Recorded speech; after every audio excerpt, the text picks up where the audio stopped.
नमस्कार दोस्तों, स्वागत है आपका सक्सेस क्लासेस में। जैसा कि देखो हम लोग जो कि एस पांडे जी का बुक जो था सोशियोलॉजी ऑप्शनल के लिए वो देख रहे थे। उसमें चैप्टर नंबर 7 आज हम लोग देख रहे हैं। इसमें जो कि भारत में सामाजिक वर्ग वाला टॉपिक हम लोग देख रहे थे। इसमें देखो भारत में कृषक वर्ग संरचना जो वो खत्म हो चुका है, हमने देख लिया है। भारत में औद्योगिक वर्ग संरचना इसको भी देख लिया है। और आज का जो लास्ट टॉपिक है भारत में मध्यम वर्ग, इसको हम लोग देखेंगे। देखो एस पांडे की बुक में जो कि मध्यम वर्ग के बारे में काफ़ी चीज़ें अच्छी दी गई हैं, पर ये सफिशियंट नहीं है। और भी कुछ पॉइंट मध्यम वर्ग के लिए जो अगर हमारा सोशियोलॉजी ऑप्शनल है तो हमको जानना चाहिए। तो और भी कुछ चीज़ें हैं जो कि मध्यम वर्ग के बारे में बात करती हैं, तो उनको जो कि मैं यहाँ पे एक पीडीएफ के रूप में जो कि अपना नोट्स जो मेरा नोट्स है उसमें जो है कि ये बातें हैं तो वो यहाँ पे मैं ऐड कर दूंगा। ठीक है, तो पहले हम एस पांडे के जो बुक में जो मध्यम वर्ग के बारे में बातें लिखी गई है, पॉजिटिव निगेटिव बातें जो भी चीज़ें कि कैसे इनका इमरजेंस हुआ, ये सब देखेंगे। और लास्ट में जो कि हमारा जो नोट्स का एक पेज मैंने इसमें अटैच किया है उसको भी देखते हुए चलेंगे, जिससे हमारा ये पूरा जो टॉपिक है मध्यम वर्ग वाला ये पूरा कवर हो जाएगा। ठीक है, तो चलो देखते हैं हमारा जो भारत में मध्यम वर्ग वाला टॉपिक है उसके बारे में स्टडी करना शुरू करते हैं। देखो कहाँ गया, हाँ यहाँ से टॉपिक शुरू होता है भारत में मध्यम वर्ग। भारत में मध्यम वर्ग का उद्भव भारतीय वर्ग संरचना के अध्ययन में एक महत्वपूर्ण घटना है जिसने समाजशास्त्रियों को अपनी ओर आकर्षित किया है। मध्यम वर्ग उस वर्ग को कहा जाता है, देखो यहाँ पे मध्यम वर्ग को डिफाइन करा है। मध्यम वर्ग उस वर्ग को कहा जाता है जो सफ़ेद पोस्ट नौकरी करता है तथा डॉक्टर, वकील, प्रबंधक आदि के रूप में विद्यमान है और जिसमें उच्च उपभोग की प्रवृत्ति होती है तथा जो शारीरिक श्रम को करने से बचता है। ठीक है, ये सब क्वालिटी किसकी विशेषता है? मध्यम वर्ग की। आप इसको जरूर नोट डाउन कीजिएगा कि अगर आपसे आपके एग्जाम में मध्यम वर्ग के बारे में कोई भी चीज़ आती है तो आप ये जो कि इसको पॉइंट वाइज 2-3 पॉइंट में करके इसको आप लिख सकते हैं कि मध्यम वर्ग आखिर कौन है भारतीय समाज में। ठीक है, उसको बताने के लिए। फिर देखो घनश्याम शाह जी हैं जो समाजशास्त्री, ये क्या घनश्याम शाह वो कुछ विद्वान जो कि इस मध्यम वर्ग को क्या बोलते हैं? पेट्टी बुर्जुआ या सफ़ेद पोस्ट कहा जाता है। तो योगेंद्र सिंह एवं अन्य कुछ विद्वान ने इसे अंग्रेजी शिक्षा प्राप्त पश्चिम का अंधानुकरण करने वाला वर्ग, मतलब कि जो पश्चिमी सभ्यता है उसको जो कि अपनाने वाला वर्ग के रूप में परिभाषित किया है। किसने? योगेंद्र सिंह जी ने। देखो योगेंद्र सिंह का ये जो टॉपिक कथन है ये काफ़ी इंपॉर्टेंट है।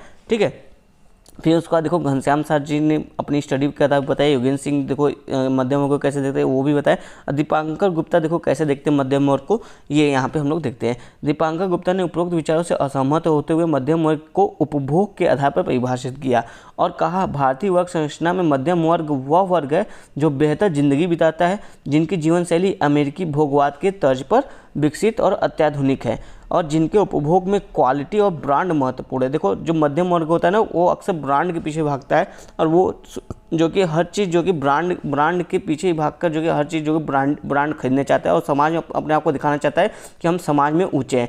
कहने का मतलब समझो जैसे ये देखो समाज है आपका, सोसाइटी का स्ट्रक्चर है, यहाँ पे उच्च वर्ग है, यहाँ मध्यम वर्ग है, यहाँ पे लोअर क्लास है। ठीक है, अब जो ये मध्यम वर्ग है ये हमेशा ट्राई करता है उच्च वर्ग जैसा दिखना। ठीक है, इसके लिए जो कि ब्रांड की ओर भागता है ताकि वो भी लोगों को लगे कि वो उच्च वर्ग जैसा है, लेकिन वास्तविकता में देखोगे तो ये उच्च वर्ग है ही नहीं, इसकी इतनी कैपेबिलिटी नहीं है। और अगर शुद्ध देसी भाषा में कहो तो इसकी इतनी औकात नहीं कि ये अंबानी जैसा दिखे। ठीक है, तो इस तरह से आप देखोगे ये अपने आप को जो कि अंबानी जैसे कुछ वॉच हो सके, जैसे रोलेक्स की वॉच, कुछ उच्च मध्यम वर्ग वो रोलेक्स की वॉच खरीद लेंगे और कंपेयर करेंगे, देखो अंबानी भी ये वॉच पहनता है, मैं भी वॉच पहन रहा हूँ। तो ये ब्रांड दिखाने की कोशिश करते हैं और सोचते हैं कि मैं भी जो कि उच्च वर्ग जैसा समाज में दिखूँ, पर ये एक्चुअल में उच्च वर्ग होते ही नहीं है। ठीक है, तो ये वही बता रहे हैं कि दीपांकर गुप्ता जी बता रहे हैं, गुप्ता के अनुसार इस वर्ग का देखो कि ये जो वर्ग है ये उपभोग में क्वालिटी और ब्रांड महत्वपूर्ण होता है इस वर्ग के लिए। ठीक है, अब देखो आगे देखो, गुप्ता के अनुसार इस वर्ग का आचरण 19वीं सदी के यूरोपीय मध्यम वर्ग के आचरणों से बिल्कुल विपरीत है। जो यूरोपीय मध्यम वर्ग थे 19वीं सदी के, उनके उस मध्यम वर्ग से भारतीय मध्यम वर्ग में काफ़ी अंतर है। क्योंकि जो यूरोपीय मध्यम वर्ग था वो कल्याणकारी राज्य बनाने और लोगों के मध्य विषमता को समाप्त करने पर बल देता था, जबकि हमारा मध्यम वर्ग कह सकते हो आप थोड़ा सा स्वार्थी है, स्वहित को पहले रखता है, बाद में दूसरों के हित को सोचता है। ठीक है, तो इस तरह से हमने ये देखा ये जो मध्यम वर्ग भारतीय मध्यम वर्ग है यह यूरोपीय मध्यम वर्ग से भिन्न है। फिर देखो इस तरह हम देखते हैं कि भारत में मध्यम वर्ग को नकारात्मक और सकारात्मक दोनों संदर्भों में परिभाषित किया गया है, जिनके आधार पर निम्न लक्षणों पर चर्चा कर सकते हैं। अब देखो मध्यम वर्ग के क्या क्या विशेषताएं हैं वो यहाँ या उसके क्या क्या लक्षण है समाज में, जिससे हमको पता चलता है कि कोई वर्ग मध्यम वर्ग है कि नहीं, वो यहाँ पर बातें की जा रही है। देखो कुछ पॉइंट यहाँ पर समझो। भारतीय मध्यम वर्ग मुख्यतः सफ़ेद पोस्ट पेशा करने वाला वर्ग है, जैसे डॉक्टर, इंजीनियर, शिक्षक, प्रबंधक आदि। यह प्रारंभ में उच्च जाति से जुड़ा हुआ था, परंतु बाद में संरक्षणात्मक भेदभाव की नीति यानी जो आरक्षण का कॉन्सेप्ट आया था और आधुनिक शिक्षा का प्रसार और औद्योगिकरण के कारण पिछड़ी जातियां एवं निम्न जातियां भी मध्यम वर्ग के रूप में उभर कर सामने आई। कहने का मतलब जो पिछड़ी जाति और निम्न जाति के लोग हैं वो भी जो कि ये सफ़ेद पोस्ट जो पेशा है, मतलब डॉक्टर, इंजीनियर, अपनी शिक्षा के आधार पे और इनको जो आरक्षण की नीति रोजगार वगैरह में, इससे जो कि उच्च जाति की तरह जो कि ऊपर आ गए और ये इनको मतलब अपने इस रोजगार की वजह से ये जो कि समाज में ऊपर आ गए, इनकी भी परिस्थिति मजबूत हो गई। ठीक है, तो ये भी मध्यम वर्ग से मतलब निम्न जातियाँ या समाज का निम्न वर्ग है उससे भी जो कि मध्यम वर्ग का विकास हो रहा है। फिर देखो, भारतीय मध्यम वर्ग मुख्यतः शहरों में निवास करता है, परंतु गांवों से कटा हुआ नहीं है। यह आज भी अपने मूल गांवों से अपने आप को जोड़ता है। फिर देखो, दीपांकर गुप्ता कहते हैं, वही जो हमने यहाँ पर देखा था, यह जो वर्ग है यह इसमें जो कि उच्च उपभोग की प्रवृत्ति पाई जाती है। अपनी आय का अधिकांश भाग जो कि उपभोग पर ही खर्च करता है, मतलब घूमने फिरने पे, उच्च विलासिता वाले जीवन यापन करने में ही यह अपना आय का अधिकांश भाग जो कि व्यतीत कर देता है। फिर देखो, योगेंद्र सिंह यहाँ पे बताते हैं, योगेंद्र सिंह का मानना है कि अंग्रेजी शिक्षा से लैस यह वर्ग पश्चिम का अंधानुकरण करता है।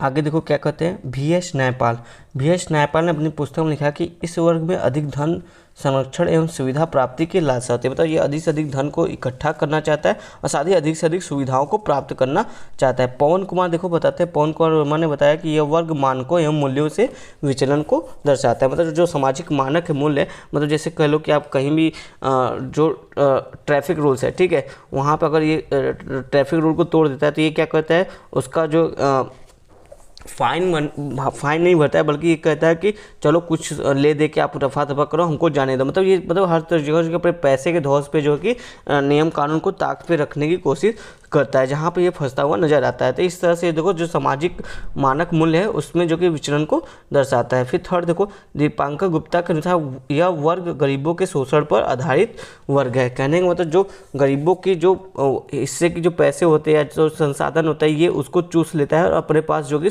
जमा करता है। इस तरह से जो कि यह वर्ग गरीबों के शोषण पर आधारित वर्ग है।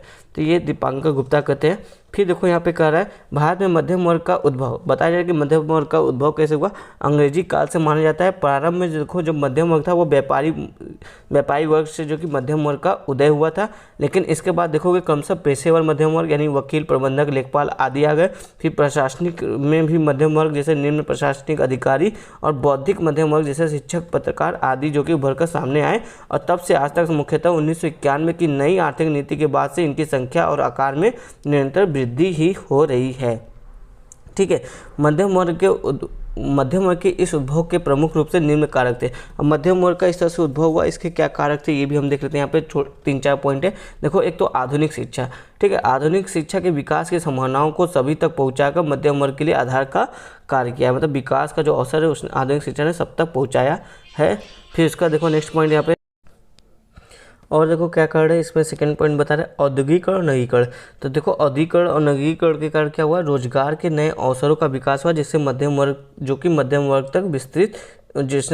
वर्ग को विस्तृत किया है। ठीक है, और देखो मशीनीकरण व स्वचालनीकरण द्वारा तकनीकी कार्यों में वृद्धि हुई है, जिससे कुशल श्रमिक के रूप में मध्यम वर्ग का विस्तार हुआ है। फिर इसका नेक्स्ट पॉइंट देखो, बाजार अर्थव्यवस्था और वैश्वीकरण के कारण भी व्यावसायिक क्षेत्रों में अवसरों की काफ़ी वृद्धि हुई है और व्यापार में काफ़ी जो कि विविधीकरण हुआ है, जिसमें जो कि मध्यम वर्ग ने इसमें जो कि अपना महत्वपूर्ण योगदान दिया है। ठीक है, तो इस आधार पर जो कि मध्यम वर्ग के उदय का विभिन्न कारण था वो हमने यहाँ पे देखा। अब देखो भारत के सामाजिक आर्थिक विकास में जो कि मध्यम वर्ग की क्या भूमिका रही है वो चीज़ यहाँ पे हम डिस्कस करेंगे। ठीक है, जो कि अब यहाँ देखो बताया जाए कि सकारात्मक और नकारात्मक दोनों तरह की जो कि इनकी जो भूमिका रही है। तो पहले देखो नकारात्मक पक्ष क्या रहे हैं सामाजिक आर्थिक विकास के लिए मध्यम वर्ग का जो नकारात्मक पक्ष है वो यहाँ पे हम लोग देखते हैं। तो पहला पॉइंट देखिए, यहाँ पे कह रहा है चूँकि भारत में मध्यम वर्ग अधिक उपभोग सुख सुविधाओं की लालसा रखता है, जिसके कारण इसने समाज के मूल्यों से विचलन को प्रदर्शित किया है और मूल एकात्मकता को कमज़ोर किया है। वही जैसे हमने एक बात किया अभी, रिश्वत देकर निकल जाने की बात, और जो कि जहाँ पे कुछ कानून तोड़ने की बात होती है वहाँ पे पैसे वैसे देकर निकल जाने की बात, तो इस सब की चीज़ें की, और वो जो कि अधिक से अधिक सुविधाओं की लालसा रखता है, इसलिए जो कि गलत रास्ते को भी अपना लेता है, जैसे स्मगलिंग करना, कालाबाजारी करना, ये सब चीज़ें भी इसमें देखा गया है। फिर उसका देखो AR देसाई बताते हैं और योगेंद्र सिंह आदि के अनुसार इस वर्ग ने जो कि भारत को हिंदू राष्ट्र बनाना चाहा है, जिससे जो कि सांप्रदायिक संघर्षों और आंदोलनों को प्रेरित किया है तथा अलगाववाद, भाषावाद और आतंकवाद को भी इसने प्रोत्साहित किया है कहीं ना कहीं, ये जो हिंदू राष्ट्र की भावना के कारण। फिर देखो गुरनान मिडल है, ये जो कि काफ़ी अच्छे जो कि आप कह लो राइटर है, इन्होंने अपने एक बुक लिखी थी एशिया द ड्रामा करके, ऐसा इनका कुछ 1975 का आसपास बुक आया था। उसमें इन्होंने बताया कि जो भारतीय मध्यम वर्ग द्वारा प्रशासित जो भारतीय अगर जो प्रशासन में भारतीय मध्यम वर्गों द्वारा अगर भारतीय मध्यम वर्ग जो कि प्रशासन में जुड़े हुए हैं, तो भारतीय मध्यम वर्ग द्वारा प्रशासित राज्य को नरम राज्य इन्होंने कहा है, क्योंकि यह बहुत अधिक परिवर्तनवादी है, यह घोषणाएं अधिक करता है परंतु इसे इन्हें लागू नहीं करता है और इस प्रकार यह भारत के आर्थिक विकास में बाधक है। तो गुरनान मिडल कहने का मतलब जो भी प्रशासनिक जिन राज्यों के प्रशासनिक क्षेत्र में मध्यम वर्ग ज़्यादा होते हैं तो वहाँ पे जो कि यह जो कि आर्थिक विकास में बाधक है, क्योंकि ये घोषणाएँ अत्यधिक परिवर्तनशील है और परिवर्तनशील प्रवृत्ति होने के कारण ये जो कि घोषणाओं मतलब परिवर्तनकारी घोषणाओं को तो कर देगा पर उसको लागू करने की बारी आएगी तो उसमें काफ़ी देरी करता है, तो इसलिए जो कि आर्थिक विकास में बाधक भी है। फिर देखो भारत के यहाँ पे हमने इसके कुछ नकारात्मक पॉइंट को देख लिया, अब इसके सकारात्मक पॉइंट को भी देखते हैं कि जो मध्यम वर्ग है वो भारत के सामाजिक आर्थिक विकास में इसके क्या सकारात्मक पॉइंट रहे हैं। तो देखो पहला पॉइंट क्या है, भारतीय मध्यम वर्ग ने समाज सुधार आंदोलन को नेतृत्व प्रदान करके भारत के अलग अलग क्षेत्रों में विद्यमान कुरीतियों के उन्मूलन में सहायक रहा है। मतलब जो समाज सुधार आंदोलन था उसका नेतृत्व कौन कर रहा था, मुख्य रूप से आप देखोगे तो मध्यम वर्ग ही नेतृत्वकर्ता के रूप में थे, क्योंकि वही शिक्षित और पढ़े लिखे लोग वर्ग के रूप में आगे आए थे और उन्होंने जो भारतीय जो विद्यमान कुरीतियाँ थी उसको दूर किया। जैसे आप देख लो सती प्रथा, विधवा विवाह जो गैर मान्य था, अमान्य था, उसको विधवा पुनर्विवाह को प्रमोट किया। तो ये सब चीज़ें देखो जो आपका मध्यम वर्ग है वही लीड कर रहा था। फिर देखो भारतीय मध्यम वर्ग पश्चिम से प्रेरित था, इसलिए पश्चिमी की धारणाओं को भारत पर भी लागू किया और भारत में राष्ट्रवाद की भावना को संगठित किया, वह स्वतंत्रता आंदोलन का नेतृत्व किया, साथ ही राष्ट्रवाद के विकास को प्रमोट भी इसने किया है। ठीक है, ये काफ़ी अच्छे इसके जो कि पॉजिटिव पॉइंट है। फिर देखो योगेंद्र सिंह के अनुसार भारत में के मध्यम वर्ग ने अपनी कम संख्या के बावजूद लोकतंत्र को स्थापित किया और एक नए राष्ट्र का निर्माण किया एवं राज्य व्यवस्था का संचालन किया। मतलब लोकतांत्रिक राज्य व्यवस्था का जो कि संचालन किया है अपने कम संख्या होने के बावजूद। लेकिन इनके बातों में क्या था, तथ्य थे, इनके पास प्रमाण थे, साक्ष्य थे, अपनी बातों को जो कि तर्कों के आधार पर रखते थे, इसलिए जो कि इनकी आवाज़ जो कि बुलंद थी, काफ़ी इनकी बात जो कि समाज में सुनी जाती थी। फिर देखो इस वर्ग ने एक आधुनिक संविधान, सामाजिक न्याय का आदर्श और समाजवाद के आदर्श को पोषित किया है। मतलब ये जो आधुनिक मॉडर्न कॉन्स्टिट्यूशन है ये इसके पक्षधर रहे हैं और सोशल जस्टिस के भी पक्षधर रहे हैं। फिर तो नेक्स्ट पॉइंट कर रहा है, इस वर्ग ने राष्ट्र निर्माण के लिए योजनाबद्ध विकास को लागू किया, आधुनिक संस्थाओं जैसे देखो वैज्ञानिक, प्रौद्योगिकी आदि से संबंधित संस्थाओं को विकसित किया और सामाजिक परिवर्तन, विकास, आधुनिकीकरण एवं विज्ञान प्रौद्योगिकी विकास में सहायक रहा है, जैसा कि घनश्याम साहब और योगेंद्र सिंह की स्टडी बताती है। मतलब ये जो कि आधुनिकीकरण के मूल्यों को ज़्यादा प्रमोट करना चाहते थे, इसलिए जो विज्ञान और प्रौद्योगिकी में के विकास में इनका काफ़ी ज़्यादा अहम योगदान रहा है। VS नेपाल जी देखो क्या कहते हैं, इन्होंने कहा कि भारत में इस मध्यम वर्ग ने वैश्वीकरण की प्रक्रिया को प्रोत्साहित करके भारत के आर्थिक विकास में भी सहयोग किया है। अब देखो यहाँ कहा जा रहा है, भारत के सामाजिक आर्थिक विकास में मध्यम वर्ग की भूमिका उपरोक्त पक्षों के विश्लेषण के उपरांत यह स्पष्ट हो जाता है कि भारत में यह मध्यम वर्ग स्वहित हेतु व्यक्तिवाद के विकास में सहायक और सामूहिकता विरोधी भले ही रहा हो, पर समग्र सामाजिक विकास में इसका योगदान महत्वपूर्ण है और अभी भी यह जो कि महत्वपूर्ण बना हुआ है। मतलब ये वही कह रहे हैं कि यह जो कि आपका स्वहित है यानी व्यक्तिवादी है और अपने हित को प्रमोट पहले करता है, लेकिन जहाँ सामूहिक और ये जो कि सामूहिकता का भले ही विरोधी रहा है, लेकिन जहाँ सामाजिक विकास की बात आती है, जस्टिस की बात आती है, वहाँ पे ये जो कि आगे आ जाता है और वो जो कि इस चीज़ को काफ़ी ज़्यादा सपोर्ट करता है। ठीक है, तो यहाँ पर आप देखो मध्यम वर्ग से संबंधित कुछ अध्ययन है इंपॉर्टेंट। योगेंद्र सिंह क्या कहते हैं, अलग अलग लोगों के विचार है। देखो योगेंद्र सिंह के अनुसार भारत में मध्यम वर्ग का उद्भव जो कि व्यापारीकरण की वृद्धि और औद्योगिकीकरण के साथ हुआ। भारत में औद्योगिकीकरण की शुरुआत के साथ उद्यमशीलता का तेजी से विकास हुआ और मुख्यतः शहरों में और हाल में गांवों में भी यह नया वर्ग उभर कर सामने आया है। यह वर्ग जो कि पश्चिम का अनुकरण करने वाला, उच्च महत्वाकांक्षा रखने वाला वर्ग था। परिणामतः यह वर्ग एक तरफ संप्रदायवाद, भाषावाद जैसे आंदोलनों का सूत्रधार रहा, तो दूसरी तरफ आधुनिकीकरण और विज्ञान एवं प्रौद्योगिकी के विकास में भी सहयोग करके भारत के सामाजिक आर्थिक विकास में भी महत्वपूर्ण भूमिका अदा की है। एक तरह से इसके जो पॉजिटिव और नेगेटिव जो पॉइंट है दोनों जो कि आपका योगेंद्र सिंह जो है कि इसको बताते हुए इसके महत्व को रेखांकित कर रहे हैं। अब देखो AR देसाई का क्या कहना है मध्यम वर्ग को लेकर। AR देसाई ने भारत में राष्ट्रवाद के विकास की सामाजिक पृष्ठभूमि की चर्चा मार्क्सवादी नजरिए को से करते हुए यह दर्शाया कि अंग्रेजी शासनकाल में अंग्रेजी नीतियों से उत्पन्न औद्योगिक संबंधों एवं कृषि संबंधों, विषमता एवं शोषण का विरोध करते हुए आधुनिक शिक्षा प्राप्त मध्यम वर्ग ने शोषित श्रमिक वर्ग एवं कृषि मजदूर वर्ग को उनके शोषण के खिलाफ संगठित किया और उनको अंग्रेजों के विरुद्ध स्वतंत्रता संग्राम में नेतृत्व दिया और राष्ट्रवाद के विकास में सहयोग दिया।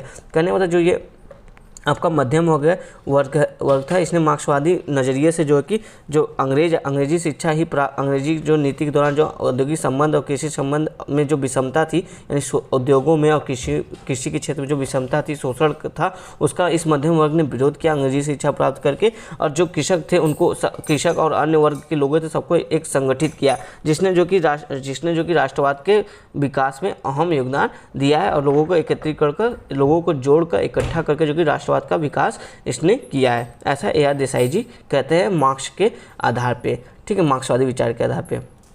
एक तरह से यह जो कि पॉजिटिव मध्यम वर्ग के बारे में लिख रहे हैं। फिर दूसरा देखो यहाँ पे एक सेकेंड, हाँ, इस रूप में देसाई ने मध्यम वर्ग की भूमिकाओं को तीन रूपों में दर्शाया। देखो इसकी भूमिका को AR देसाई 3 रूपों में दर्शाते हैं।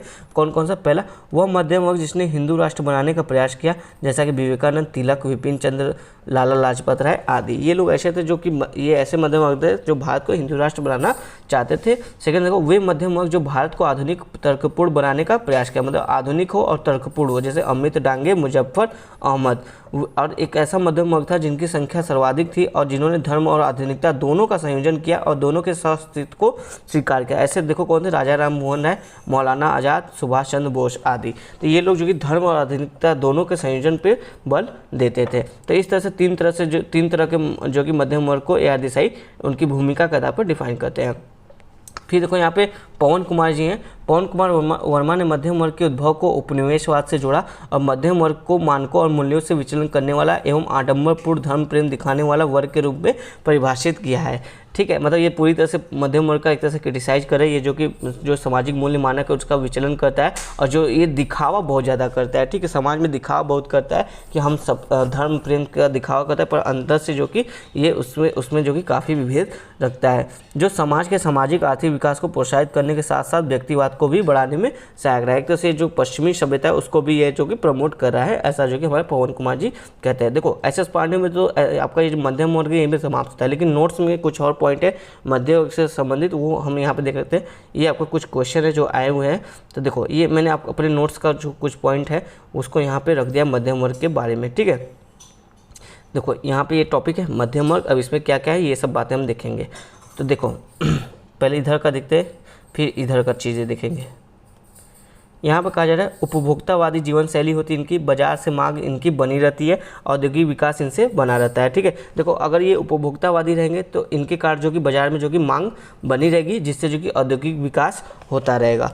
फिर उसका देखो सेकंड पॉइंट क्या कहा जा रहा है इसमें, हरित क्रांति के पश्चात गाँवों में जो कि नौ धनाढ्य वर्ग के रूप में एक तरह से मध्यम वर्ग का उदय हुआ है। हरित क्रांति के बाद जो आपका धनी किसान हुए वो भी मध्यम वर्ग के रूप में जो कि इनका उदय हुआ है। तो देखो नेक्स्ट पॉइंट कहा जा रहा है कि ये जो मध्यम वर्ग होता है यह एक अवसरवादी वर्ग होता है। ठीक है, फिर देखो पवन कुमार की पुस्तक में मध्यम वर्ग की अजीब दास्तान, ये इनकी पवन कुमार ने पुस्तक लिखी है मध्यम वर्ग की अजीब दास्तान। इसमें इन्होंने मध्यम वर्ग के बारे में बताया, अभी हमने वहाँ पे भी देखा था बुक में। उसके अलावा और भी कुछ चीज़ें देखो, एक और सरकार से यह वेतन की वृद्धि में मांग करता है, दूसरी ओर वस्तु व सेवा के मूल्यों को घटाने की भी मांग करता है। एक तरह से देखो दोहरा रवैया रखता है, एक तरफ बोलता है कि आप मेरी सैलरी भी बढ़ा दो, दूसरी तरफ बोलता है जो आप सर्विस और गुड्स है गवर्नमेंट की इसको सस्ता कर दीजिए। तो कुछ इस तरह का है हमारा मध्यम वर्ग। ठीक है, तो देखो सेकेंड पॉइंट में पवन कुमार क्या बोलते हैं, एकल परिवार में रहकर संयुक्त परिवार पर आधारित धारावाहिक को यह बड़े चाव से देखता है। मतलब ये एकल परिवार में तो है, पर ये जो कि अभी भी संयुक्त परिवार से अलग नहीं हुआ है, संयुक्त परिवार की ओर